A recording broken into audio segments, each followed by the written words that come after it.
જય શ્રી રામ. નમો નારાયણ. હર હર મહાદેવ. અષાઢ મહિનાનો આખા મહિનાનો તમને હું વર્તારો આપી રહ્યો છું કે તારીખ 15/7/2026ના દિવસે બુધવારના દિવસે અષાઢ માસનો પ્રારંભ થઈ રહ્યો છે. આ માસમાં 5 બુધવાર છે.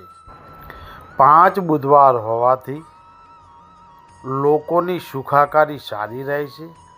રાજકીય ક્ષેત્રે મોટી અરાજકતા જોવા મળી શકે છે.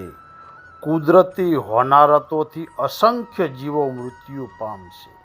રાજકીય પરિવર્તનના યોગ બની રહ્યા છે. જીવન જરૂરિયાતની વસ્તુઓના ભાવમાં વધારો પણ થઈ શકે છે. ધર્મગુરુઓના વિખવાદો વધશે.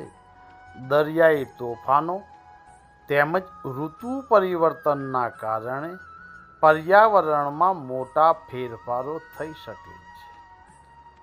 મોટા રોગચાળાની દહેશતથી હાહાકાર મચશે.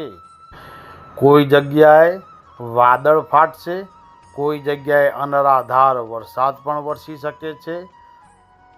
ભૂસ્ખલન એટલે કે પહાડ તૂટવાના પણ સંભાવના વધી રહેલી છે. સાથે કોઈ જગ્યાએ છત્રભંગના યોગ બનશે.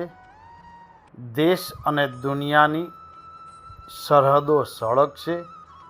કોઈ મોટું આતંકવાદી ષડયંત્ર બહાર આવી શકે છે.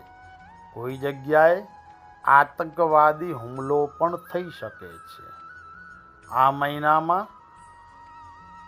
તારીખ 15/7/2026ના દિવસે ગુપ્ત નવરાત્રિ, જે અષાઢી ગુપ્ત નવરાત્રિ 10 મહાવિદ્યાઓની છે, એ શરૂ થઈ રહી છે. માતાજીની આરાધના કરો, ભગવાન વિષ્ણુનું સ્મરણ કરો, વિષ્ણુ સહસ્ત્રનામનો પાઠ કરો. જય શ્રી રામ. નમો નારાયણ. હર હર મહાદેવ.